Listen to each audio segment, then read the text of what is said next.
ऐसा मेरे साथ क्यों हुआ? मैंने ऐसा क्या गुनाह किया था? मेरे साथ हर बार गलत होता है। भगवान मेरा साथ क्यों नहीं देते? मेरी किस्मत खराब क्यों है? अगर आपके मन में भी इस प्रकार के ख्याल आते हैं तो आज हम 10 रोचक सवाल आप सभी के सामने रखते हैं। एक ही माँ की कोख से एक साथ जन्म लेने वाले 2 बालकों में से एक बालक होशियार तथा दूसरा मंदबुद्धि होता है। एक अरबपति बनता है तो दूसरा गरीब रंक और भिखारी। एक सुंदर तो दूसरा कुरूप। इसका क्या कारण है? एक व्यक्ति चाहे जो खाता है फिर भी उसका शरीर तंदुरुस्त और स्वस्थ होता है, जबकि दूसरा डाइट का विचार करके संयमित रूप से खाता है फिर भी उसका शरीर रोगग्रस्त रहता है। ऐसा क्यों? एक ही बाजार में आसपास पड़ोस में एक ही जैसे सामान को बेचने वाली 2 दुकानें हैं। एक की तो खूब कमाई होती है जबकि दूसरे को नुकसान उठाना पड़ता है। ऐसा क्यों? एक भाई ने अपना बंगला 10 करोड़ में बेच दिया। पैसे आ गए, उसी रात बंगले में आग लग गई और सब कुछ जलकर भस्म हो गया। आग लगने की इस घटना से एक खुश होता है तो दूसरा रोता है। ऐसी विचित्रता क्यों?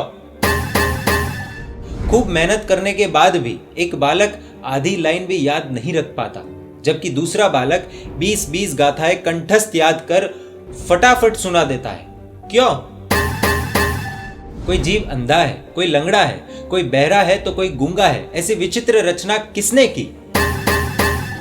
एक व्यक्ति तन तोड़ मेहनत करता है फिर भी खाने के लाले पड़ते हैं, जबकि दूसरा व्यक्ति मात्र एक फोन करके करोड़ों रुपए बैठे बैठे कमा लेता है। इसके पीछे कौन से कारण है?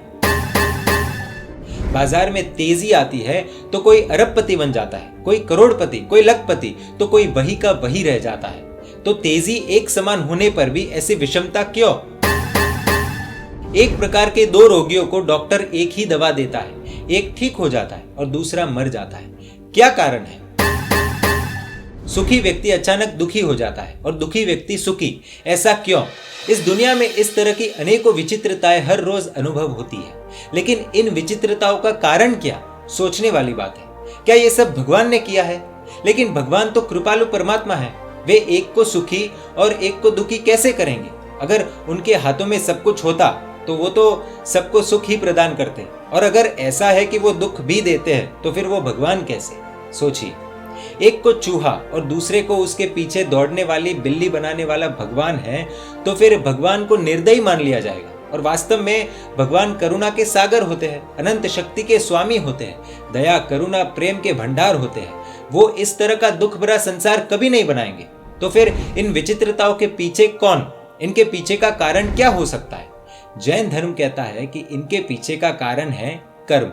ये कर्म हमारी आत्मा से बंधे हुए होते हैं, जिससे इस प्रकार की घटनाएं घटती है।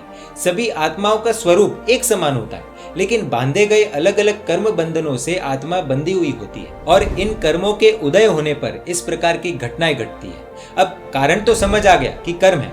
दोस्तों, कर्मों को लेकर एक और खास बात है। दुनिया के लगभग सभी धर्म कर्म को मानते हैं और किसी भी धर्म को न मानने वाले भी कर्म को जरूर मानते हैं। कर्म की थ्योरी सब मानते हैं, लेकिन कर्म कैसे काम करते हैं? कर्म क्रिएट कैसे होते हैं? कर्म कितने प्रकार के होते हैं? कर्म अपना प्रभाव कैसे दिखाते हैं? कर्म दिखते नहीं तो कर्मों का एग्जिस्टेंस कैसे माने? और इन कर्मों से फ्रीडम किस तरह पा सकते हैं? अगर आपके मन में भी इस तरह के सवाल है तो इन सवालों के जवाब आपको मिलेंगे जैनिज्म कोर्स के द्वारा। इस कोर्स को पढ़ने और एग्जाम देने के लिए विजिट करें www.jainismcourse.org। For more information contact 7874110008।